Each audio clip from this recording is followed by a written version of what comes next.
and live. Good evening, good afternoon, wherever you may be in the world. Salam, everybody. Sodoada, welcome. This is Ifrah Udgoon, your host for Udgoon 7, a very special Wednesday evening, afternoon edition, because we have very special guests with us, and it's a very special moment. Today starts off 16 days of activism against gender-based depression in the world. Welcome to Marwa and Muhammad, who are here to talk to us about this. So, Duada, welcome. Thank you so much for being here. Yeah, thanks. Thank you for having us. How are you today? How are you doing today? Yeah. Go ahead. Thank you so much. I would thank you so much for having me and my Marwo to this to mark this important day. And yes, we are super tired, as you know. Like it's unprecedented times. A lot of stress and not having a lot of support in the diaspora. But we're so healthy and doing great. Yeah. Yeah, we're doing good, I guess. Yeah, as Muhammad mentioned, it's a really difficult times with COVID and everything going on. We're parents, we're working, we're trying to navigate a lot of things, but I think we're holding it up, and we're excited to be in this discussion with you today. Yeah, thank you for having us. Thank you very much. I'm glad to hear that you're doing both okay. I'm really excited that you're here with me today to discuss this issue. I understand it's really, really important to you. And actually, this was your idea. So I'm really excited that you brought this up and wanted to do an episode on this. So I want to give you credit there. Why is this issue so important to you? If you could just tell us a little bit about that. Yeah, this is a really important issue to us, gender-based violence or violence against women, because it's so common. It's something that impacts us as a woman. For example, as being a Somali woman, growing up in a Somali culture and experiencing what it is to be a woman, and all the expectations that come with it, and then I worked with women and girls, accessing education. While I was in Kenya, after I finished high school, I was advocating for girls' access to education, things like elimination of FGM, early marriage, and yeah, I do have a background in that. And then moving to Canada, I still continue to do that work. Currently working with the University of Victoria, supporting survivors of sexualized violence and gender-based violence. I guess it's both important at a personal level, but also at a professional level. Thank you very much for that second answer. I really appreciate that. You touched on something really important and that I often think about personally as well, what it is to be a woman in this world, what it is to be a Somali woman in a conservatively patriarchal society, and what does that mean really for our sense of safety, for our agency, autonomy, for our well-being. So what is it like to be a woman in this world? Yeah, I guess that's for me. Yeah, I think it's beautiful, to be a woman. I like being a woman. I like being a mom. I like, being a woman. But yeah, it's very also challenging to be a woman, showing up in spaces, working, trying to push back all the patriarchal societal norms that tells you if you're a woman, you have to be in a box, right? Yeah, I guess it's both beautiful but also challenging, and even more so being a Somali woman. It's not easy. It's hard. I gotta have to say it. It's hard because you're not even seen as a human being sometimes. You can't sort of determine your future, your decisions. Yeah, you have to think about your families. You have to think about what other people say. You're always being controlled, right? You don't actually not allowed to have option, like a choice about your body, about your decisions in life, about your views. It's just been constantly, I think, controlled and scrutinized. Yeah. I think that's the part that I find it very hard, I guess, to be Somali, and you have to push back. So it can be really exhausting sometimes, I think. Truly, truly. And in your experience, even though you are a man, Mohammed, you know, obviously you have a mom, you have a wife, you have daughters. What is your opinion of the way that, you know, why is it even necessary to have, like, let's say, a week of gender-based violence, right? What kind of world do we live in that requires that? Yeah, no, that's a very important question. Yeah, I just want to piggyback what Marwa was saying earlier. Like we both grew up in like we escaped Somalia violence that that rocked the country, and we've been displaced and over 30 years now. Like no governments, and all that kind of like brought more violence to everyone, but more particularly women who are more victims. And as a man, I understand that a lot of violence against women is perpetrated by men. Men are committing these violences, and if we don't hold ourselves accountable of the violences and harm we're causing to women and girls and trans folks, then who is gonna do that? So, based on my like various experience working with non-governments in Kenya when we lived, and even in Somalia, and coming here working with folks who are unhoused, experiencing substance use, I have come to realize that women like violation against women is very deep, and it comes many forces, like money shapes, like a lot of violences that are happening, particularly in our communities, whether it's like early marriage, whether it's female genital mutilations, like the FGM, or even circumcising girls. You don't have to do that. And intimate partners violence is more common, and all these violences are either committed directly by men or indirectly making because we patriarchal society and gives more privilege than women. So for me as a man, like coming here and being in solidarity and good ally to women and girls and trans folks, at least to kind of like create an awareness so that this stops there. Absolutely.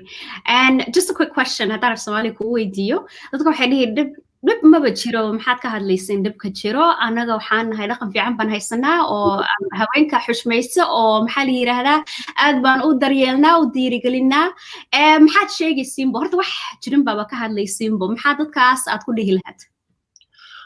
Actually, su-aashaas waa muhiim waay waayo shaqaaqooyinka ama dhibaatooyinka dumarka loo geysto waxay dhacdaa waxa waaye badanaa waxa lagu leeyahay hataa wadamadan way ka dhacdaa waxa lagu leeyahay waa nolol khaasa waa private waaye because so marka hadda markaad dhehaysid waxaan ma jiraan taa laftigeeda waxay tahay shaqaaqo qof baa dhib ku dhacay oo dhib loo geystay ama waxyaalo loo geystay ama cunug yar oo gabar yar baa la guursaday iyadoo ma garanaysaa caqligeedii maaragtay gaarin heer ay go'aan ku gaari karta ama waxaan ku diidi karta ama awood haysanin cunug yar baa la guday iyadoo ma garanaysaa caafimaadkeedii dhibaatadeedii xorriyadda laga qaaday gabar baa ninkeedii ma garanaysaa waxyeeleeyey and then waxaa leedahay wixii ma jiraan marka dadkaasi dhan dhibaatada ay ku jiraan ayaa ma garanaysaa wax aad tirtiraysaa so marka tirtiritaankaas laftigeeda waxay tahay inaa maaragtay shaqaaqo waaye dhibaato waaye so marka dadka waxaas aan leeyahay waxaa waaye waa been like ma garanaysaa been baa naftaad u sheegaysaa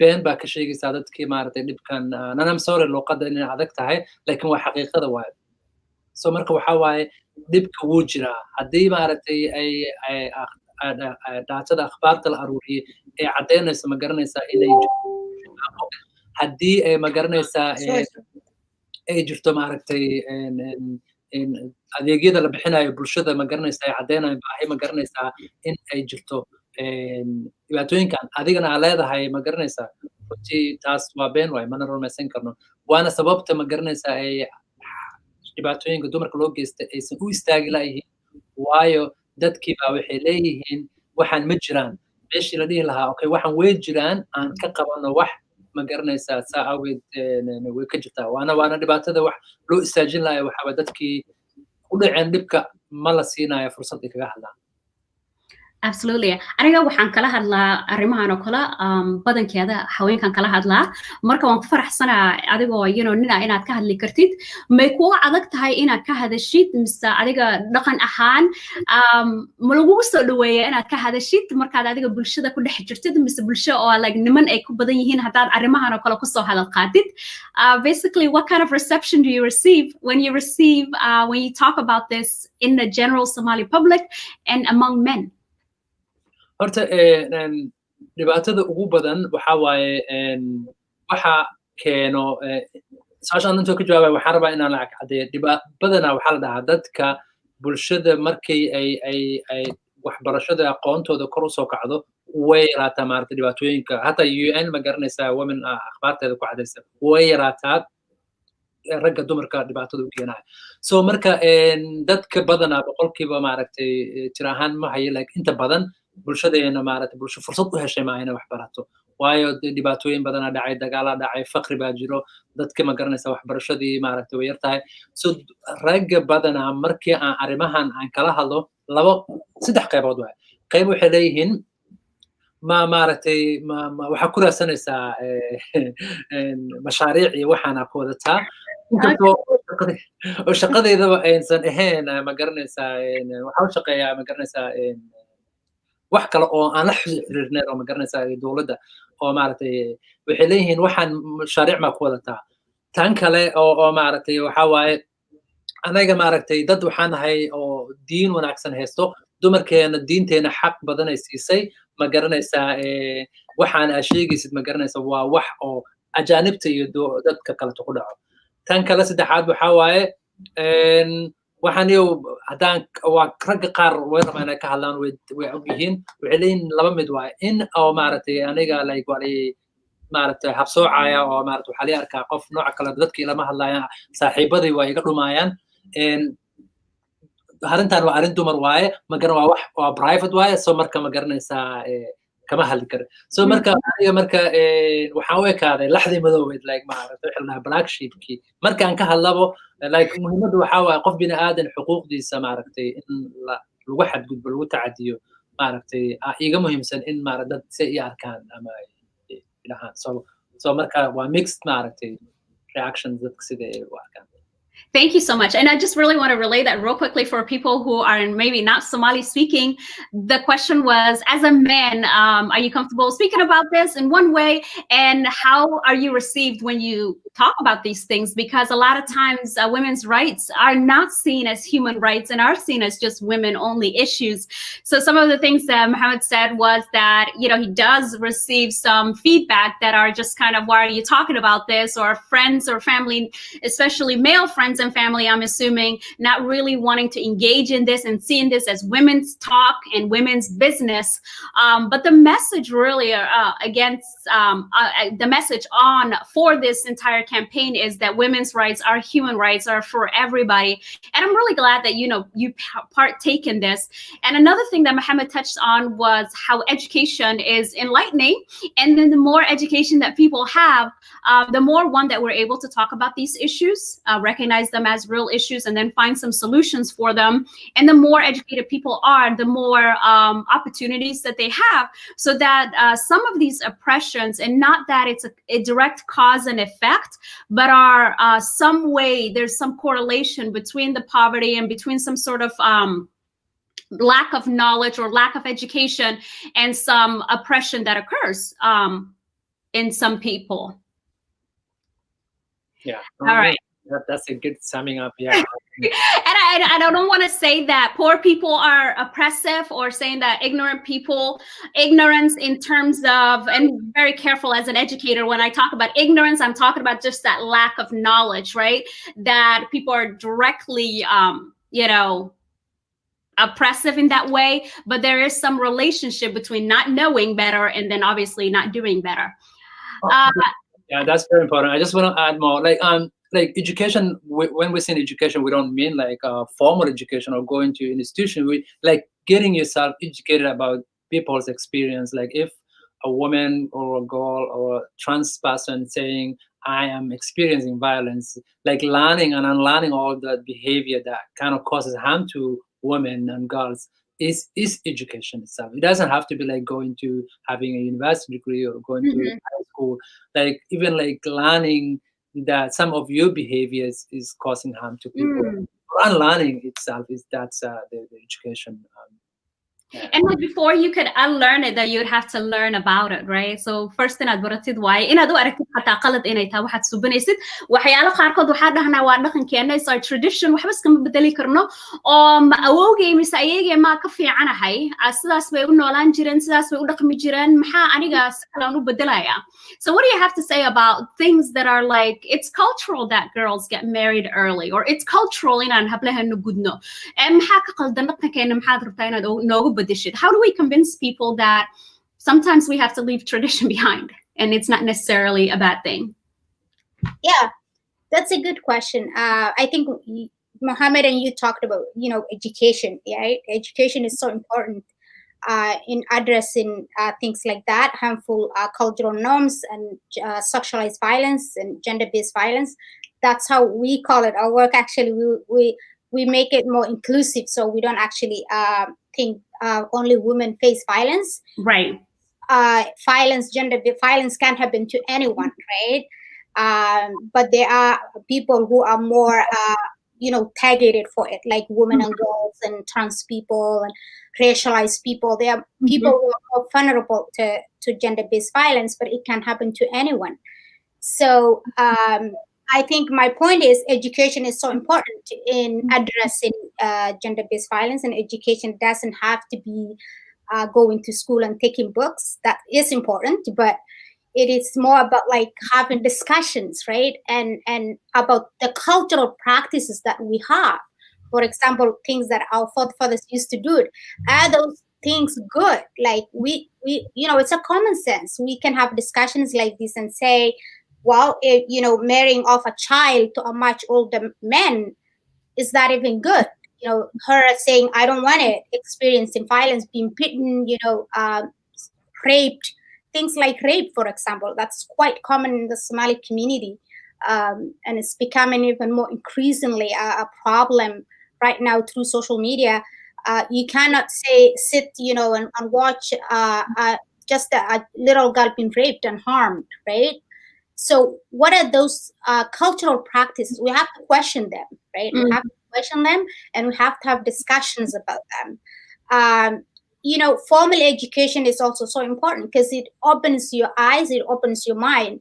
For example, if Mohammed and I or you, if we haven't had the opportunity to access education, I don't think we should have some of the perspectives that we have today. So I think the problem with the Somali community is also we're not educated, right? We're a community that kind of lives on oral and part of the problem is we haven't had opportunity to be educated because we have been in a civil war for the last 30 years. So having a whole generation that do not have access to educate themselves and have the privilege to even like read a book and question some of the harmful cultural practices that we have.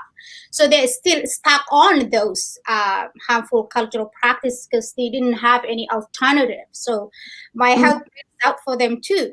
So it's really complicated, I think, within the Somali community. But discussions, education, I think. Education is so important. Even if you think people are saying those things are not existing, there's no violence against women now, at least they're picking on something, right? So I think education, we have to have those conversations. You have to engage with men because I think, like Mohammed has mentioned, majority of perpetrators of violence against women are men. I was looking at UN website on the report actually that's available on gender-based violence. So men are more likely actually to perpetrate gender-based violence if they have low education. So education is really important, I think. Right. Yeah. Sorry, Mohammed, إيه ربتي؟ No, go ahead.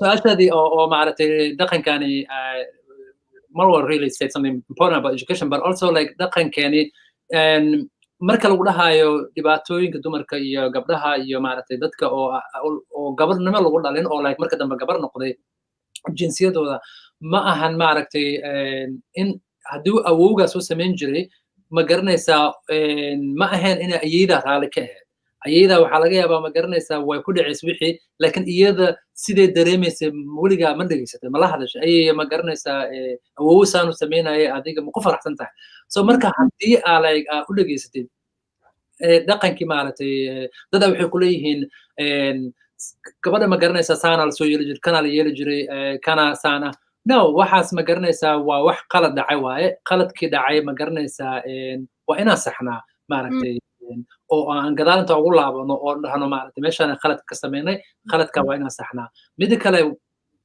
fiiri sidee maaragtay dhibaatooyinka loo geysto maaragtay dumarka iyo gabdhaha iyo maaragtay dadka kaleeto sidee u saamayso bulshadeena aniga maanta ma garanaysaa hooyaday haddii maaragtay dhib loo geysto oo maaragtay waxyaalo la gaarsiiyo awoodii aniga igu korin lahayd ama igu xanaaneyn lahayd way saameynaysaa ma garanaysaa caafimaadkeeda ma garanaysaa way saameynaysaa sixadeeda like oo maskaxiyan maaragtay way saameynaysaa bulshadii ma soo dhexgeli karta meeqa gabdhood aan rabaan maaragtay in markay waqtiga downtime ay haystaan in intay imaadaan gabdhaha kaleeta maaragtay waqti la qaataan isla imaan karin waayo ay ogyihiin ma garanaysaa siduu ninkeeda ula dhaqmaayo awgeed in laga hadlaayo ogtahay ee maaragtay bulshadii usoo dhexgelaynin dhexgeli weydana waxay seegaysaa maaragtay waqti ay maaragtay ay ku qaadan lahayd keligeed inay maaragtay ay maskaxdeeda dejiso ay nasato maaragtay oo qalbigaaga u raaxaysa meel banaan aad tagtid qaxwo soo gadatid shaaxa gadatid bulshada sida qaybaheeda kale so marka maaragtay waxaanay maaragtay waa dadka jaahiliga diinteena marka hadday hataa laga fiiriyo inaan diinaan ka hadla ma rabin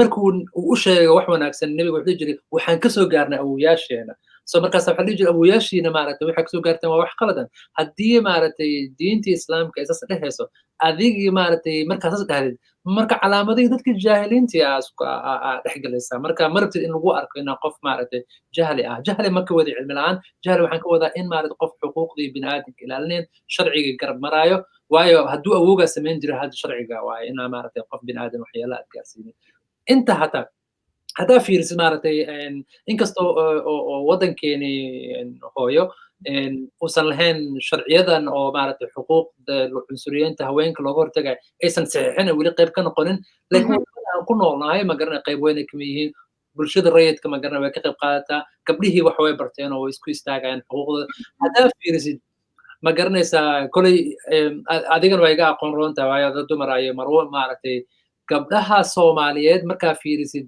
qurbaha jooga way ka wada aqoon badan yihiin ragga like boqolkiiba maaragtay 60 gabdhaha maaragtay ama jaamacadaha ka baxay marka u fiirisid nimanka qurbaha joogo ani gaar ahaan weliba waxaan ka warhayaa Canada boqolkiiba 60 gabdhaha waaye gabadhaha waxaa laga yaabaa inay high school dhamayso wiilasha aysan dhamayn saas ay tahay ma garanaysaa awood badan ayaga la siiya taala garanaysaa waa maaragtay dhibaatooyin oo marka laga hadlayo dhibaatooyinka loo geysto dumarka maaha inaad gacanta inta u qaada wejiga kaga dhufatid waxa waaye ma garanaysaa shaqaaqada dhibaatooyinka dumarka loo geysto noocyo kala duwan ay ku imaan kartaa dhaqaaliyo loo diido maskaxda maaragtay laga abuse gareeyo waxyaalo dhowr nooc ay keeni kartaa marka awoogaa samayn jiray anna waa samaynayaa ma aha waa sii fiican Thank you so much. Wallahi si wanaagsan u sheegtay. Sidan aniga horta maxaa la yiraahdaa Soomaaliga xogaa saaxiib waayaan xogaa saaxiib soo noqonaynaa.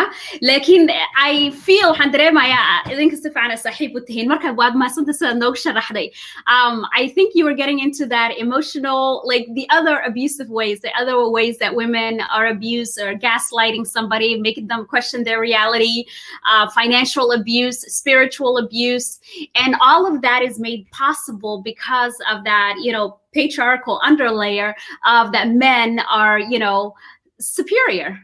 You know, there's no other like explanation of why these things are allowed to happen. They're always allowed to happen under the guise or that based on the fact that men are supposedly superior than women. And then all of these things happen. And then women are shamed for maybe questioning the gaslighting or questioning the financial abuse or questioning things.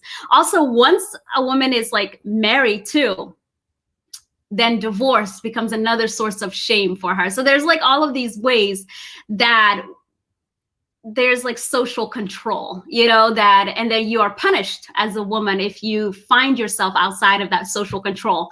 I want to address the comment right here. Fatima Ismail, thank you, bio. I work in a family violence special services, and I'm so glad, more and more Somali people are doing this kind of work, doing the mental health services, the social work. It's so important. I work in a family violence specialist services. The trauma and the stigma faced by cultural and diverse background women is unbearable. And then it's like layered with being an immigrant and being Black and, being Muslim in like a foreign country where, your religion is not the majority. So then you receive even more layered oppression. That's really important. Yeah. Somalian ku hadlaa aniga. Ingiriiska wallahi bilaa waa run stigmaga iyo maaragtay shimka sexual assaultiga marka qofkii horta uu experience gareeyo inuu caawin raadsado oo maaragtay uu ka hadlo waa muhiim. It's part of healing, right? So, education, I think earlier on I talked about education, but other parts also have support. So how do you actually support people who experience violence? I went back to English. Anyways, how do you support? So resources and support. And you can actually support people if they don't talk about it, if they come out. So gender-based violence and violence against women is largely underreported. People cannot talk about it. And I think within the Somali community in the West it's even very common. There's a lot of silencing, there's a lot of stigma. It's unbearable.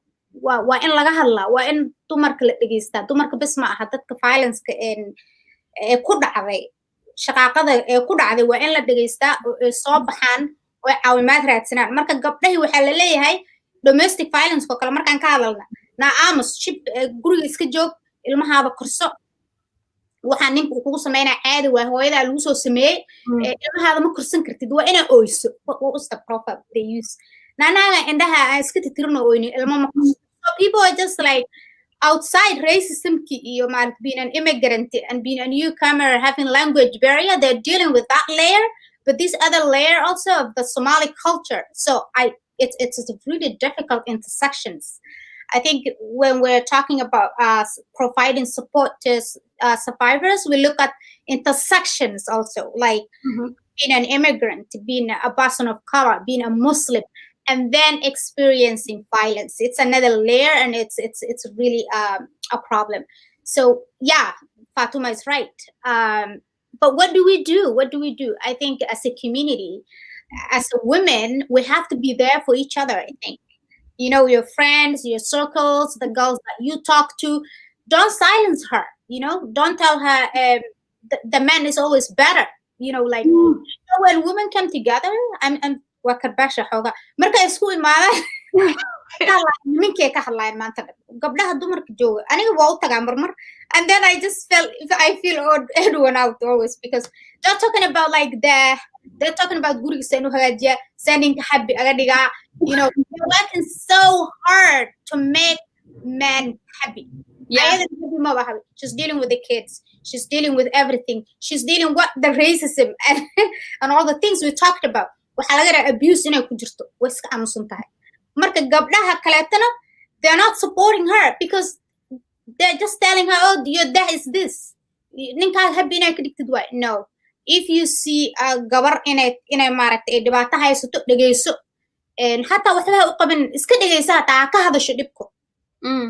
One of the laakiin waxaa la dhihi dhibka waa la isku caynaya, sidee loo sheegin karaa? How about even maxaa la yidhahda dadkan ku wada noolna xataa, I think that aan la wada noolnahay, they took some time to get maybe to the point where some things are normalized, right? It was also here probably Ab to talk about your personal issues. Even marital rape to become a crime was probably very recent too, like in Western women's perspective as well. It took time to normalize talking about these things, right? So before even as a society, to be honest, we can normalize it, it. I think we should have, like you said, institutions where people can get help that they need. But it's hard when you're an immigrant to go to, let's say, a foreign institution that may not understand, I guess, your culture or the nuances, or you almost feel like you're betraying your people. You almost feel like you're betraying your culture, you know? So the reason I was so happy with Fatima saying she worked in family violence is you need that Somali person or that person who knows your culture. Yeah, totally. It's culturally relevant support is really important, right? And there are a lot of, I don't know where the Somali communities live, like places where we have more Somali communities.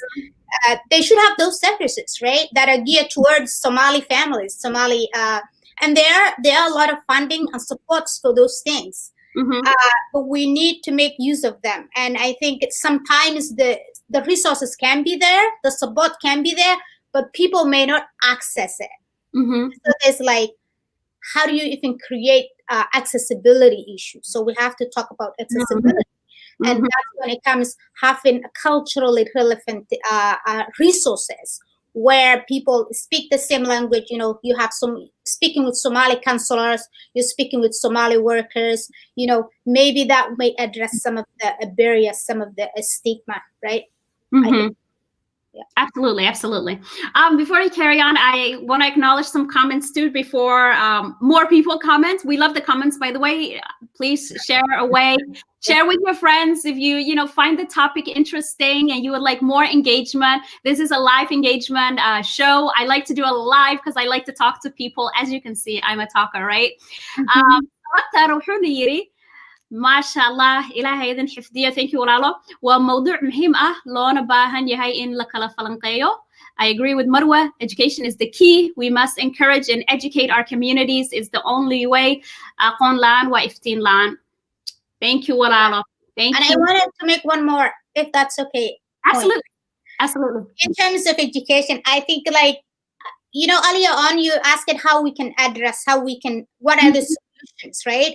I think we have to address, like, when raising kids, if you're a mother and you're raising your kids, you have to talk to them about those things. We have to refer to the culture, which is you're a woman, you're a girl, you have to do this, you're a man, you're a boy, whatever, you have to do this. We have to be able to raise kids that are aware, that are equal, that are healthy, you know, so we can address the violence, intimate violence.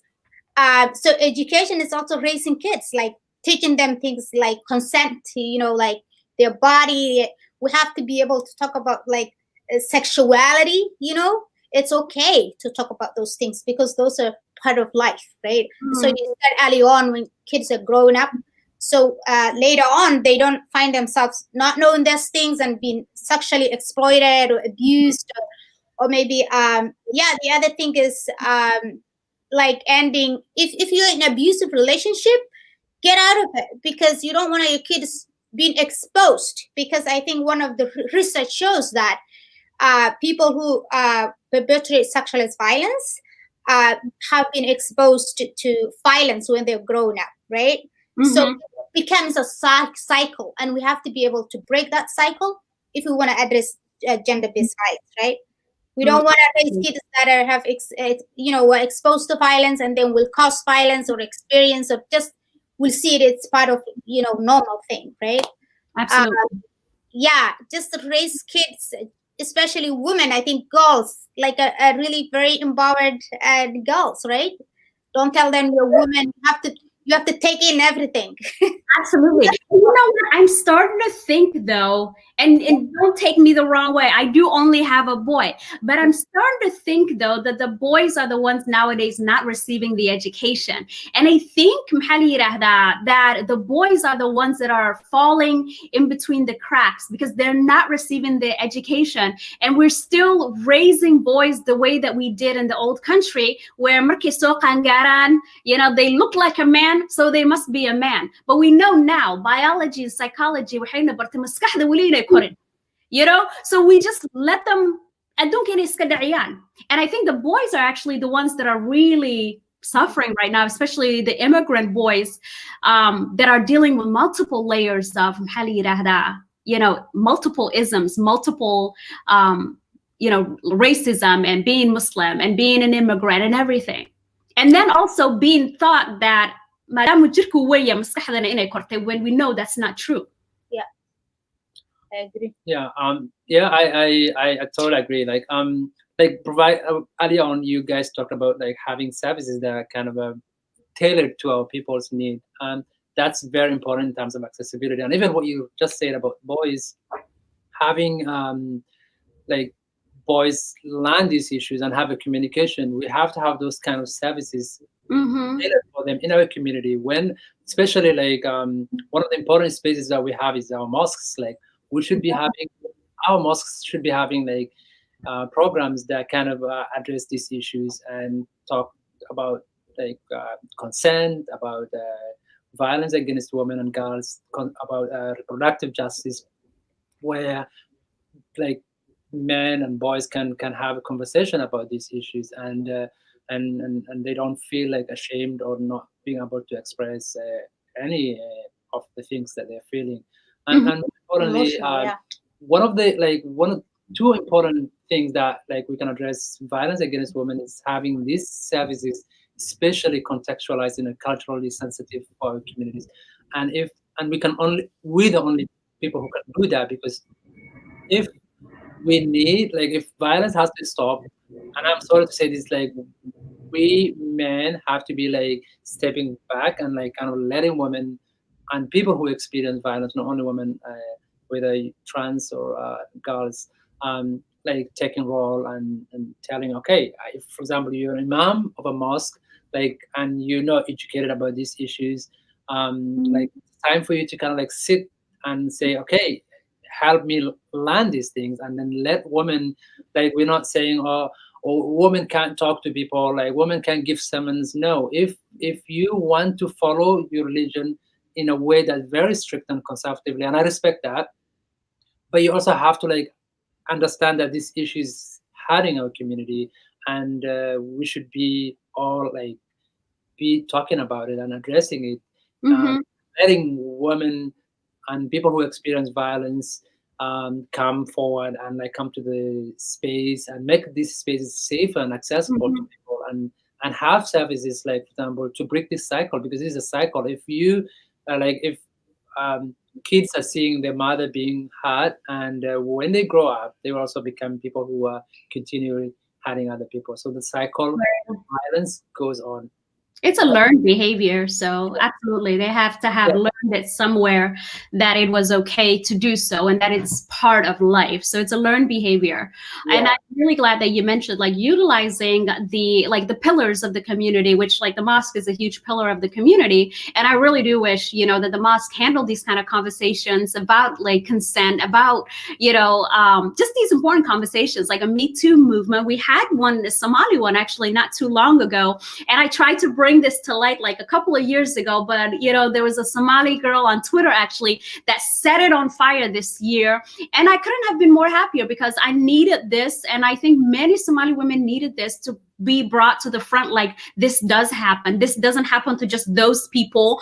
This happens within our community as well, and we may be even more susceptible to it because we have a culture of silence, and we have a culture of shaming on women especially, right? So I think we might be even more susceptible to it. But it was brought to the light this year, and we were having a moment on Twitter, and I was very happy that it was brought to light. At least maybe now we can talk and find solutions.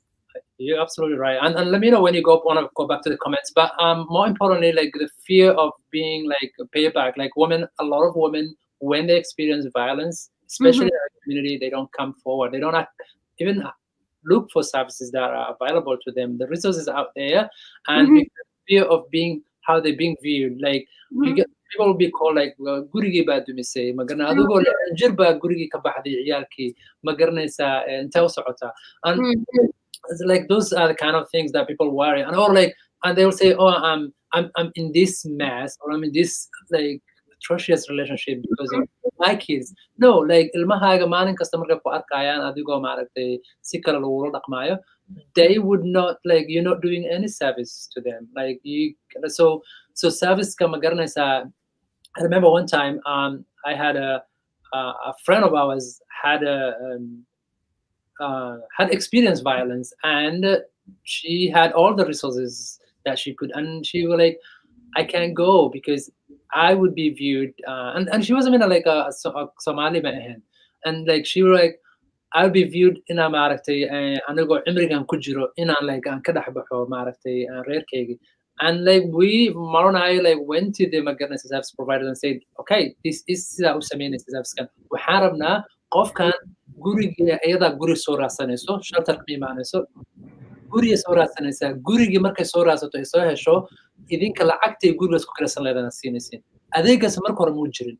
So guri si dadku ogaaneen inay gabanaani guriga inta ka baxda aysan aadin shelter because of shame ka like ay ka baqaysay.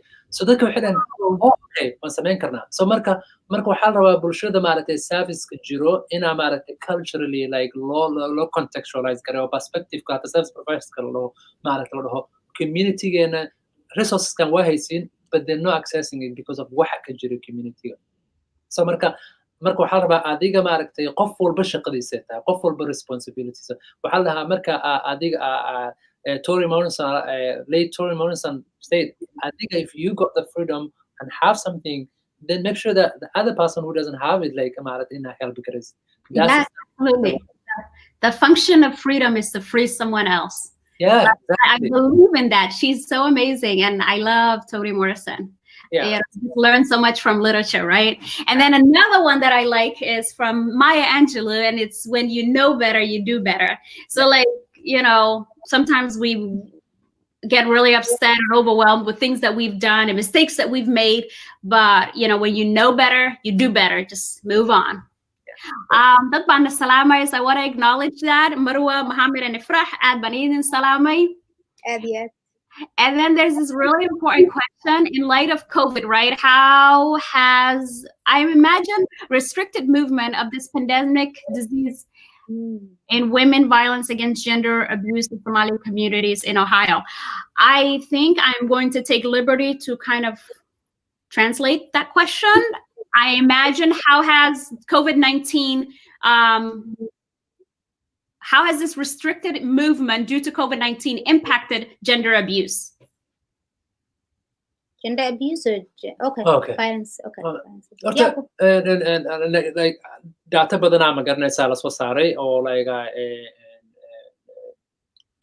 inta qurbaha iyo globally ma garanaysaa way badatay violence-ka ma garanaysaa dadkii xiriirkan because dadkii qof ama imagine like qof aan necabta ama rabin oo aan ka agtegi karin oo maaragtay 24 saac hor taagan tahay adeegii maaragtay la aadi lahi oo meelihii guryo la aadi lahaa ayaga laftigooda maaragtay waa xadnimo yihiin.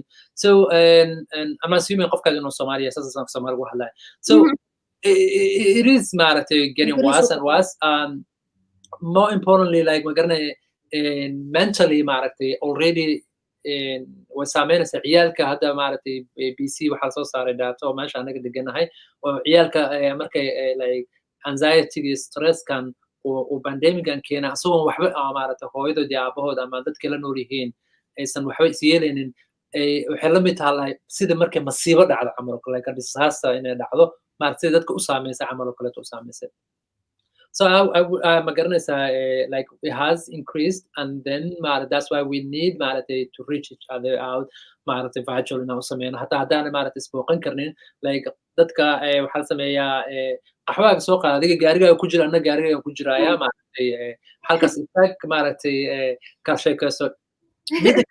One more important thing and I don't want to forget this before that waxaa naga maqan bulshadeena to kind of like support each other. Maaragtay hadda tusaale ahaan, and I'm saying this Somali because I want all the Somalis out there to understand. And dadka marka adiga u baahan tahay wax u baahan tahay ogow maaragtay qof kale tan u baahan yahay. Like ani for example, like waxaan ka maqnaa familkayga shaqadeeda marba inaan safro waayo marba meel aado. Waxaan ka maqnaa 6 isbuuc, marna waxaan ka maqnaa 10 isbuuc, marna waxaan ka maqnaa 6 bilood. 6 bilood ma garanaysaa ilmahayga dad aanan maaragtay aanan nala wadaagin waxbo cunto noo soo sameynayeen cuntadii ma garanayno sameynaa anaga wax ma qarash ma dhiibeynin. And one of like actually one of the very important person, oh my goodness, all the way from Ohio naga soo support garay was Muhubo. Muhubo ordered food. Shout out to Muhubo. Yeah, she ordered food. Oh, that was when Hayden was born. Yeah, and so I wasn't here. Yeah, we had a baby that night. We also had like a meals. What's it called? Meal train. Yeah, so meal train, right? So marka waxaan ka wadaa one of the ways that dadku support garan kartid maaragtay women facing violence waxa waaye like helping them, like making a meal for them, like inviting, like, hey, do you want to come over? Like I know this time lama samayn karo, but also do it virtual maaragtay party, maaragtay qofka invite garee maaragtay qaxwo ma mar qaarkood wax u soo sameeya maaragtay ku keen if you have that family close to him. So more importantly waxa waaye in our vulnerability aad dareentid, it's not maaragtay kulligeen waa baahanahay, kulligeen vulnerable anahay. Marka so marka inaa maaragtay dadka kale ku caawiyaan adigana aa caawisid maaragtay waa xoog waaye, like strength waaye, like inaa maaragtay asaab dareentid. I don't know like saan u sheegi karo, but I want bulshada inay iscaawiyaan, not like ma garanaysaa in boqolaal maanta waxaa laga yaabaa inaa maaragtay ii dhahaan waniyow maaragtay wacdiyaan oo maaragtay like hal qof ay dhahaya ma jirto niyow maanta ma garanaysaa qaxwo ma u baahan tahay, maanta ma garanaysaa shidaalkaaga ma garanaysaa ma awoodaa inaa gadatid right ma u baahan tahay ma garanaysaa like bas ma qaadanaysaa shaqada mid kale maaragtay inaa qof hataa marmar qaarkood aad dhegaysatid qofka, like maaragtay qof hadduu kusoo waco aad dhahdid Friday like xilligaas ma garanaysaa qofkii rabo inuu ila hadlo ani waxba ma dhahayay taleefonka dhegtaan saarana wax walba ay la hadashid ay igala hadashidna waa xasaas, waa confidential, waa qof kale kalama hadlo. That's so amazing. So being there for people. Right, because we all need people. And I think me and Fatima, I was talking to Fatima last time. It was like a few weeks ago, Fatima Balala, about like special education, and we were talking about that vulnerability, how it was so hard to be vulnerable. Like for me to ask for help, like except for very select people on add sudona, yeah, markan kulay add sudona, like we're like this. Other people, I would rather die. Yeah. You know, so and you just get older and you just realize, you know what, we all need each other, we all need help, we can't do it on our own. But before that, like I need help, you know, with this. Oh, absolutely. Yeah. And I also want to tie this to the issue where we're talking about the violence against women, because a lot of I hear a lot of people who are working in social services, they say when members of our community come and find me working there, they shut down and they don't want to like access the services. So sometimes it feels like we're creating unsafe spaces for ourselves. Like, oh, because you're not sure if this person would keep like whatever they hear about you confidential. But what I want to emphasize is like every person or social services they're bound by confidentiality magaranaysa agreement and tawbara la siiyey. So marka you have to trust magaranaysa qofka inuu shaqadiisa qabanayo. And like I honestly markaan arko qof maaragtay oo aan dhaqan ahaan experience-kaga maaragtay translate garanayo, it makes me like magaranaysa inaan qofkaas aan raadiyo and advocate garay waliba because of the presence magaranaysa like magaranaysa creates like it makes this space safer for me, accessible. Marka accessibility waa inaa maaragtay bulshadeena aan ka hadalnaa oo maaragtay marka aa meel ka shaqaynaysid inaad tahay privilege inaad haysatay, privilegekaasna comes with responsibility inaad caawisid.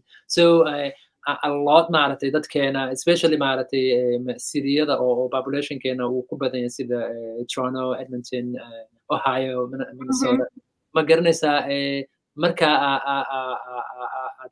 positionka aad joogtid ama adiga aa fursad u heshid ama aa experience garaysa maaragtay hataa waxaa dhahaa tusaale ahaan marka aa systemka aa la dhilgaraysid, tusaale ahaan kasoo qaada koleta waxaa kaa dhumin hadda kahor waxaa dhacday anoo oo shaqa dowlad cusubnaya dokumentiyada inaan soo qaatay baska markaan wixii dhan iga dhumin wax oo hal xaba ima soo haray.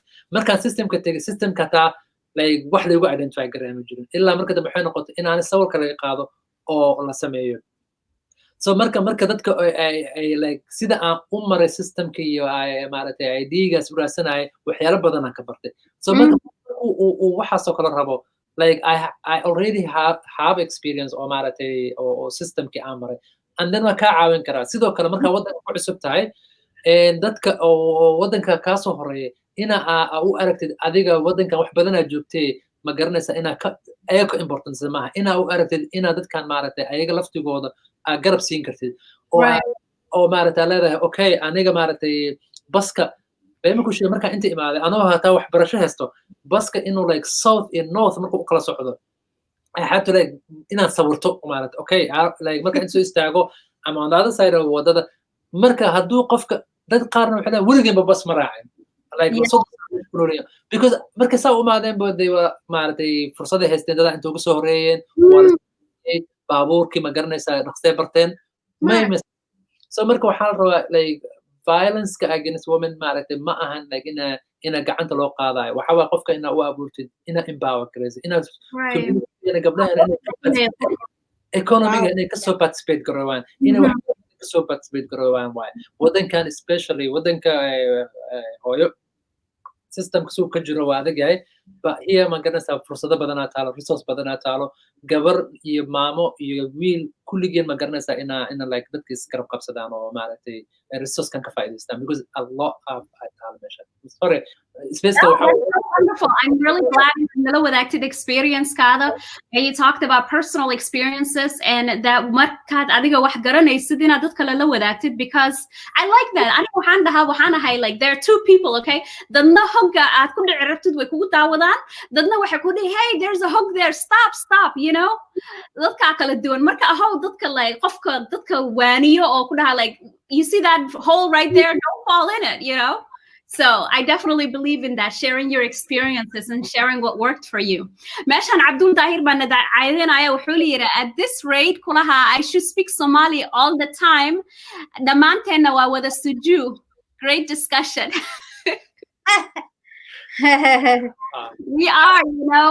I was an accidental suju. Well, I need to write a little like article on how I became an accidental. Yeah, too. So yeah, there you go.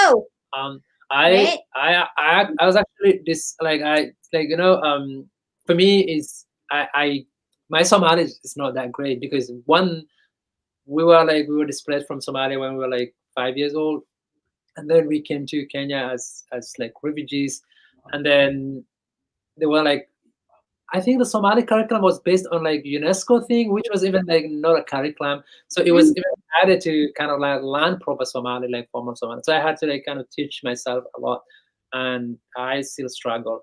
So yeah, but I lived all my entire life in Kenya, but I don't consider myself Suju. But like yeah, if Suju means not knowing, then I don't know. I think he's just kidding.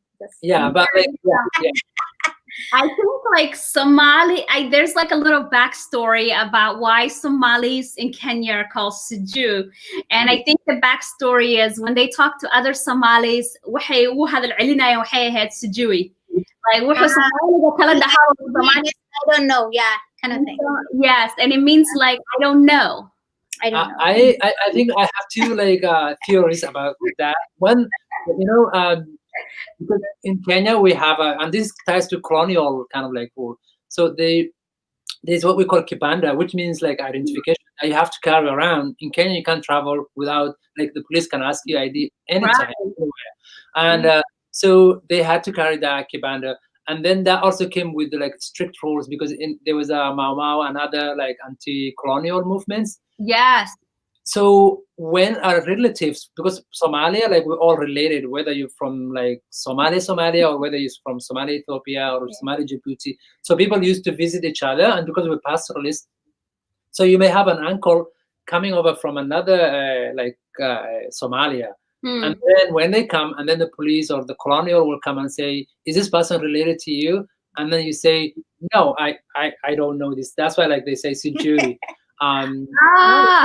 So it's like kind of like I don't know because they don't want to be in trouble with the colonial and the police. So it's like so you would say to your own brother, I don't know him, like then that means Jewy, like I don't know him. Yeah. And then the other one is also like because this is also like in a nice way, but they say they say, okay, you ask them like other Somalis. Other Somalis is like know everything. So they were like, do you know this? Like, yeah. One garanaya waxan. And the other one, like, this Well, one, like, honest about it and say, no, I Magkaroon. don't know. Siju. So it's like the word Siju, the literal meaning is I don't know. So I think the formal explanation kind of like works well with the colonial context. and speaking of that, I was just reading about this today. It was by a writer named Nanjali. Oh, Nanjali, I already forgot her last name, but she's a wonderful writer and she has a whole bunch of books out. I'll link the article here because she was talking about that colonial like ID card of how it was to make sure that the Africans who literally was their land could not move around, and where the white colonizers were, or where the Asian or like Indian colonizers were, they had to have these ID cards. And it's like, it's so mind-boggling, you know, the things that like colonialism has done to the African psyche. You know what I mean? Like the disempowerment in your own land. You know, whenever I think about it, I'm just like, Oh, more importantly, like right now, if probably you've been to a northeastern part of Kenya where we grew up, yeah, crossing the Channel River Bridge, they would ask you like it feels like you're coming to another country yeah. and produce an ID, and you have to carry ID. It's like an appetite system that's still existing, whereby if you're traveling from Kisumu to Nairobi or Nakuru to Nairobi, nobody even asks you ID. Mhm. So I always like kind of like why do people, and then more importantly, people who are born in like Mandera, Garissa, Wajir really struggle finding like a proper documentation identification. And that's like one of the important things that I always like talk to the folks who are from northeastern. Look, why, like, this is a system that's kind of like excluding you. Mm. Being asked an ID to produce ID when you're crossing the bridge, and you young people are not able to access ID when they have to be accessing ID. So it's the same colonial system that has been like there, and it's still like happening, and it kind of became like it takes away all the privilege from people who would have an ID, and it's really sad that Right. The old one, you had to carry it around your neck, but this one is like, I guess, a laminated card. But I was reading that if you're from Wajir, Garissa, Mandera, you have to go, and let's say you're studying in whatever, Nakuru, Nairobi, what have you, you have to go back to Wajir, Mandera, what have you, and get your ID card there. You need your father, your grandfather, and all these people vouching for you. Yep. Our good friend Abdul said, true, it is apartheid, and we're so used to it that we do not realize it. It's madness, you know, and it's just That's a different topic. I think colonization in Kenya. right. We can go like all day about that. yeah. And we're talking about gender-based violence. I think it also ties Right. markaan maqli colonization iyo maxaa la yidhaha dad Afrikaan oo gurigooda loogu imaado markaas la maamulayo madaxa ay qarxado, like I get so angry. Like, how did that happen? But anyways, what are we going to do for these 16 days of activism against gender-based violence? So what is the plan? How are we going to make sure that we promote this? We make sure we put it in everybody's faces. I think and like sorry, I'm Okay, gonna jump go in. And for me, it's like two levels. One is like, because we're diaspora community, we like half of us lives back in home in Somalia or Kenya or Ethiopia or Djibouti, wherever you're from, and the other half in the diaspora. So if you're in the diaspora, like there are a lot of resources out there. Make sure wherever you are, make sure it's accessible to our community. Advocate, like hold your representatives, like say, or governments, like we need funding, because every community in like Minnesota, Toronto, Edmonton, they have like welcoming centers, like immigrant centers and refugee centers or community centers. Those community centers should also have services like oriented to people who are facing violences. Mm-hmm. So you should be like advocating, even though like you're not working, if you're educator, if you are like a social worker, if you are like community worker, even if you like any like regular person, like you should be like holding people accountable. We also have to create spaces where this kind of support, like communal support, can happen, and like whether it's in the mosque or whether it's the halls we're renting, make sure that if you see someone causing harm to women and girls, and trans folks, you stand up to them and say like, no, this is not okay. You can't do that. If you, Yeah. Mm-hmm. and more importantly, also like those people back home, like if you have social capital, if you like people listen to you, whether you're a religious person, whether you have a business person, or whether you have like a big name, or maybe you from like a big clan, like make sure that you influence xildhibaankaaga, like dowladda Somali, put more pressure. Like you can't believe what happened. Like 2019 and 2018, the Somali government ratified two important conventions. So if we put like more like this on Somalia, because Somalia is more dependent on aid from like developed countries. So if you're citizens of US or like European, and when you are talking to your government representative, say don't give aid to Somalia if they're not treating women and nice, then that How can we measure that? yeah, what's that? Okay, we need tangible ways to measure that. I was reading about the gender like quotient in like politics. You know what I mean? I'm a teacher, right? So I'm always looking for like measurable goals, right? What how will we know that they're treating the women nice, right? Nice is just for me so not measurable. So one thing that I'm like, are women not being sexually harassed, or how many women are being sexually harassed like on the job, which by the way is a huge issue right now, and a lot of like Somalia like locals talk to me about it and tell me about it. And it's like, how do you even address these things? Markay dadka like caada ka dhigteen. I was reading somewhere a comment. Markay, it was I swear it was so important. I have it somewhere here, but it's like when trauma becomes decontextualized over time. Basically wax markay caada noo noqotay markasta dhacdo dadka waxay dhahaan waa dhaqankeena. So there is like this, it's just like it's normalized, you know, like sexual harassment on the job. Yeah. Like these things have to be codified in law. There has to be consequences for doing this, right? Yeah, to Salahan, there was a like we have in the Somali constitution, like the Somali federal government constitution, have like 30% quota for women representative. I remember, was it 2000? I think it was either Sheikh Sharif or Sheikh Hassan's government. There was a minister of education. I sorry if this is like your tribe person. I don't care. I do not care about tribe. No, I'm just to the audience. Like this woman, like very educated woman, she was a minister of education, and it's like then what happened is like her tribe were kind of like didn't want a woman representation, they wanted men representation. So what happened is they took away the cabinet portfolio from her and then give to a man who does like, and he was like a minister for higher education or something like that. Oh wow. And I was like, because how I came to know is one of my friends was like kind of like knew these two people, and I kind of looked up, and the woman had like a portfolio about education. She even like went to university in the Western countries.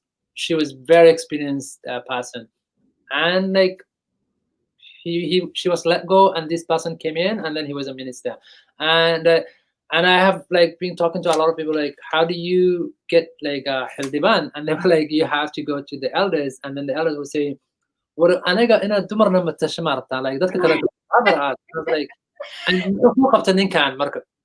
So gabdhaha waxaa la rabaa inay hataa haddii ay nimanka wax samayn waayaan like movementa create galisina dhahdeen nimanka hal mar ilmaha intaa usoo dhigtiin adhahdeen okay ilmaha waa ka tageen haddii kale maaragtay xildhibaano gabdhaha la siiya hal mar like guryihii kulligii intaa kasoo wada baxdeen, and then one day or like maaragtay I know that may not be realistic, but like I hope like that kind of movements happens. Some like kind of disruption is necessary. Like real disruption. Yeah, I guess Somali women need to stand up for their rights. No one else is gonna do for us. I think historically, if you look at even in the West, all the rights and privileges that women have fought for it. So it didn't come overnight. So it makes a lot of sense to actually say, no, we're not cooking, we're not having kids, we're not looking after kids, especially like women in Somalia. I think where we are now seeing a lot of rape cases, you know, a lot of gender-based sexualized violence against the women. It's so horrible, and it's so sad to kid. And I know that they don't have much privilege as us in the West. You know, we are enjoying, I think, a privilege that has already been created for us. Right. We didn't have to fight for it. We didn't have to fight for it. So we have got access to education, access to self-determination. No, we're just trying to fight back because we have those opportunities. But I think women in Somalia, they don't have those opportunities. They can be even killed for speaking up. Right. And so, yeah, I guess I was watching one day like the Somali parliament where they were trying to pass a law for protecting, marriage. I think child marriage, and it was so interesting because in the debate, some people were even like walking out of the discussion because they didn't want to hear about even the word sex. You know what I mean? I was like, what? Those are supposed to be adults that are supposed to be mature and educated and are representing the public. Like, you can't even hear the word sex. Like, it happened. That's how you came to part of life. They did it. Even who knows? He's tested in that night. Come on. You know what I mean? It's just like, what? How are you? So I think the level of ignorance in our community, ignorance, though, it's like on purpose. Right, it's unacceptable. And I think so when I sometimes look at it, I think it's so gloomy. It just doesn't, it breaks my heart, right? So I think like those of us in the West, we need to like educate our children because while we have those privileges, right, we need to access the resources that we have. We need to educate our children, like you said, both boys and girls, right? So we can try to really change the generation. We have to change the value system, the way people think. Absolutely. Because I think it's the worldview. I think it's the worldview, which is so important, that helps you to see things. But if you have just a narrow worldview, which is like religious, but like one which is like fear God, like, oh, God will get you, or like, I don't know. I mean, like, come on, you didn't go and see God, right? We're doing a lot of killings, a lot of rape, we're doing much worse things, community. Yeah, right. And if you're, concerned about hereafter, then we should stop those things, right? Absolutely. It's like practice what you preach.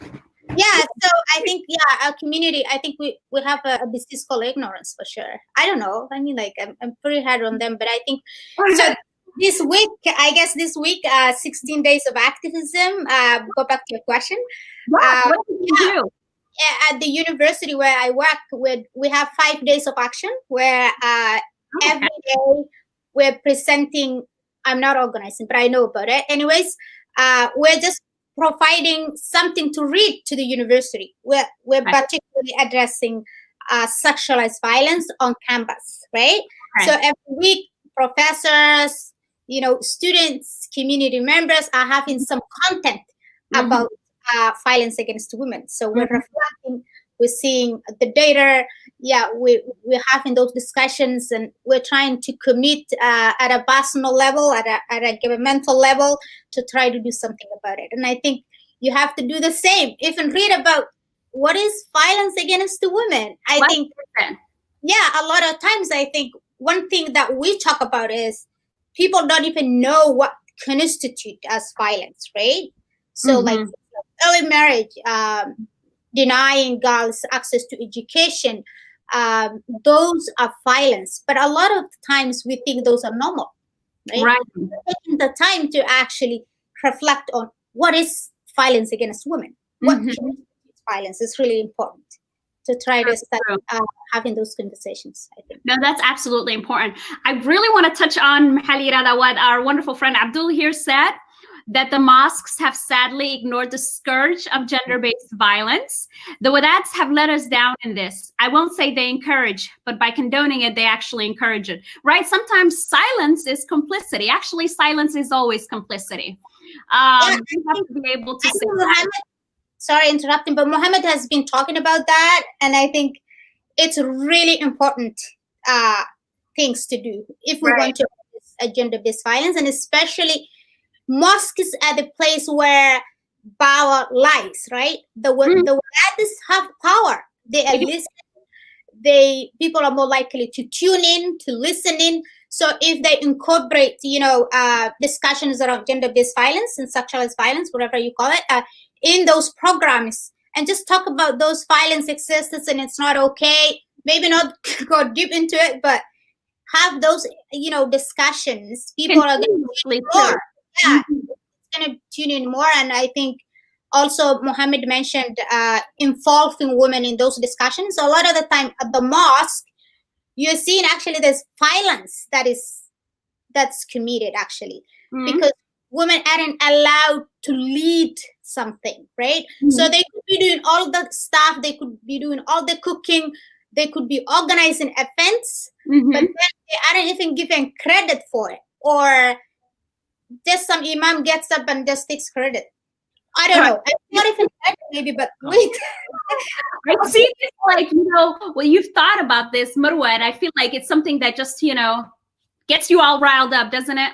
I think it does, because I think I am a Somali woman, right? This is very right. There's a time, like I mentioned, I do work around gender-based violence. I work at the university. The people that I support are non-Somalis, but I try to take these services ones to the mosque, and we don't actually have like Somali community. We have a bit of immigrant community, a Muslim, and then I wanted this, to organize something in the mosque, but I was refused. Like, you know what I mean? People didn't want it to hear about that. So I was like, why? Those are important important issue. We should be having this discussion. But they were so much gatekeepers. They thought even like, that's just like you're accusing us of like committing violence. And I'm like, no. This didn't happen. I'm not accusing. Yeah. So there's this idea that it doesn't happen. That there's a denial.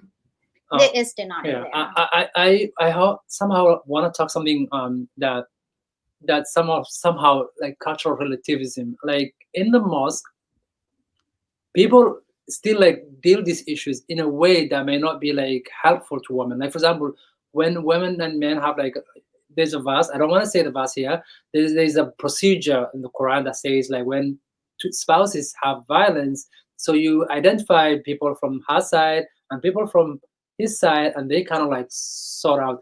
But because we're patriarchal society and men get a lot of times unearned privileges, and in the context when you're doing this, women will not feel safe to kind of like express all the things that they being subjected to. So yes, we have a system that may be beneficial to men. So what I like, and like even if you want to like continue that, try to kind of like evolve it some way, so then it kind of like say ola jankado, like how like our society is nowadays. Because for example, if you are imam, like women are already feeling that like you may not be approachable because of the status you have in the community, or like a power imbalance, power dynamics.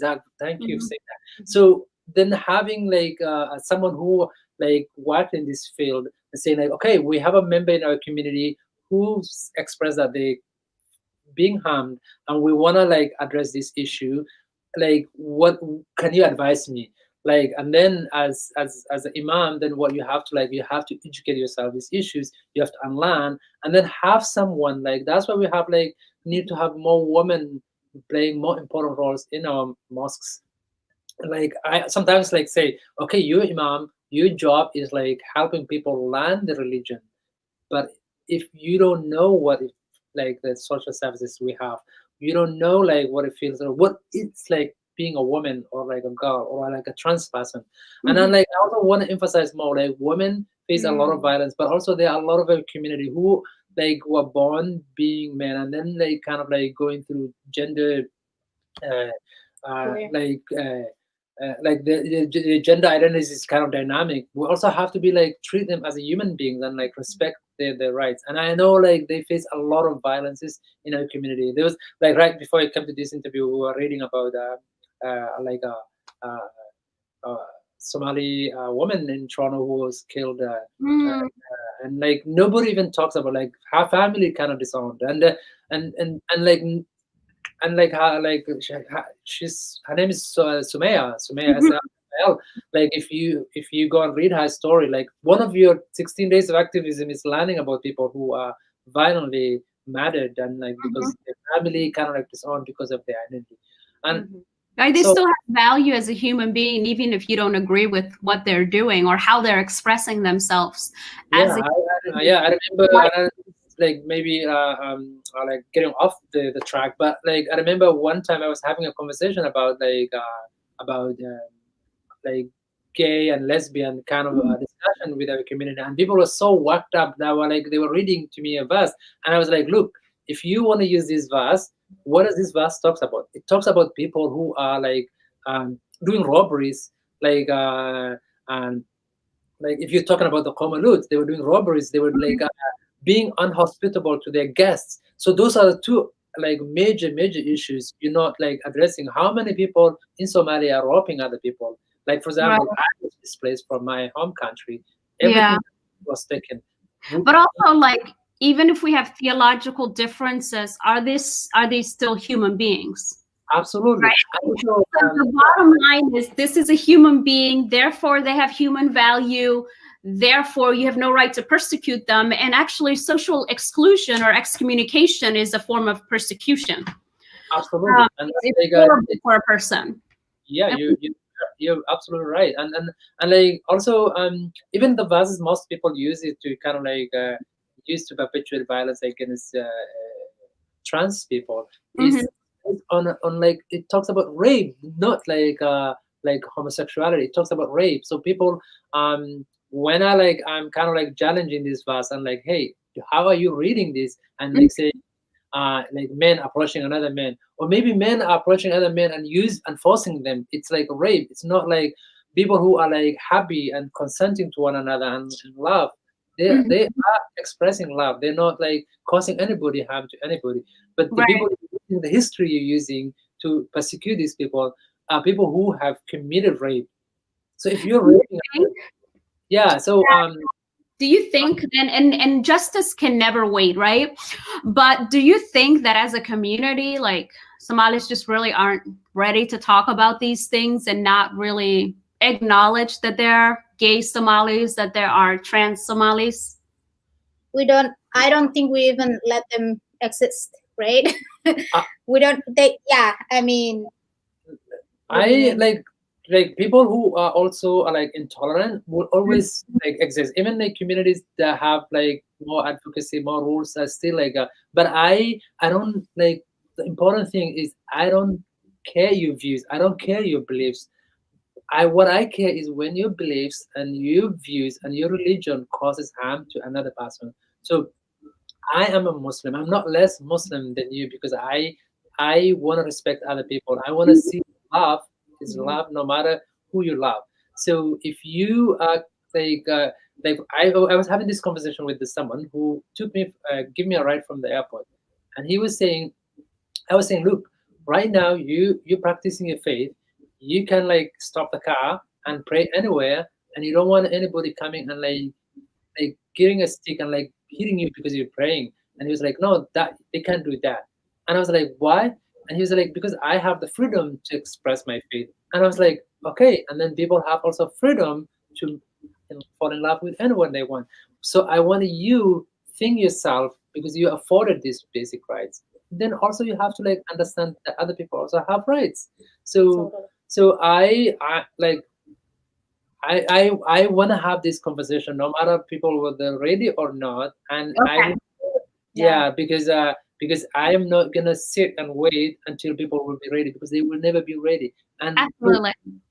and also people Will never be people will never be ready until like there's some sort of disruption, right? So that's why a lot of the things that we talked about, like the social changes, were really hard fought. They were really hard fought. Like whether, whatever social changes that have happened, even in the countries that we live in right now. But I want to good news though, like it's a generational issues. So if we like, I remember people when I talk these issues, some of the people who are always like sending me like very angry message. I've seen them and like telling me now like yeah, I'm glad you're doing this like and like I have both of the and I was like this makes me happy. So But people they align it, yeah. That's why we need more opportunities like this, right? So people align Right. it. tuning in, taking in, processing in. Right, It's right. for them, right? It is we absolutely. don't really acknowledge that, LGBT communities, their very existence in our culture. Mm-hmm. So Right.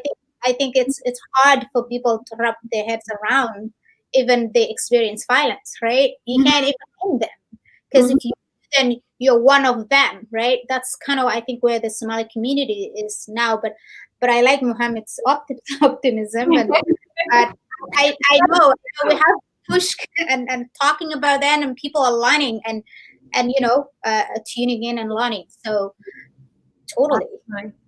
Thank you both so much. Really, I think we could talk on and on and on, but we've been at it for like an hour and 20 minutes. I know. Well, I'm so happy that we're having this conversation, and I really like you, very important person to us. And, thank you for the work. And we consider you like as one of our best friends. Thank you. Yeah, I know it's like messaging you guys about the wonderful things about, I love the way that you raise your children. But I feel like I'm there, because like you share, pictures of your children and videos, and like, just the way and that atmosphere that your children are growing up is just a very wholesome, loving atmosphere. And I feel so hopeful, of like the future. It just makes me feel good that your children have a loving home. So kudos to you for being wonderful. Thank you. Mida kale waxa waaye anaga waxaan dhahaa like hanti badan ogama tageen ilmaheena, like waxa waaye qofka haddaa aa jeclaatid noodaa maaragtay guri qurux badan aa ku noolnahay maaha inaa maaragtay waxa muhiimada waxa waaye anaga waqtigeena oo farxad ah ama garanaysaa bulshada waa ognahay qof walba inuu farxad u haysto, marka waxaan rabnaa like bulshada inay isku soo biirto maaragtay oo farxadda maaragtay la wadaago, waana barasho inoo tahay, because mar kasta aan videoyaashan dhigo dadka ma garanaysaa talooyin ay soo jeedeen, waxay hataa sheekadooda ay qorayaan oo isoo sheega garanaya waxaan ka so marka aad u mahadsan tahay maaragtay waqtiga kaa qaadnay. And share your videos like on the comments here so people can see your YouTube as well. And thank you. We haven't been posting a lot, but yeah. We would if we get time. But thank you so much for having us. It's been a pleasure. Thank you so much, both. And I appreciate everybody else too here. It's a Wednesday, midweek. So I appreciate everybody tuning in. Those of you who've been here for the whole ride. It's going to be 16 days of activism. So, I'll be back tomorrow, but not on live. But I'll probably share something on Facebook. And then I will see everybody on Sunday. Yeah. I want to talk to you later. Yeah. Hey, see you later, Olalia. Bye.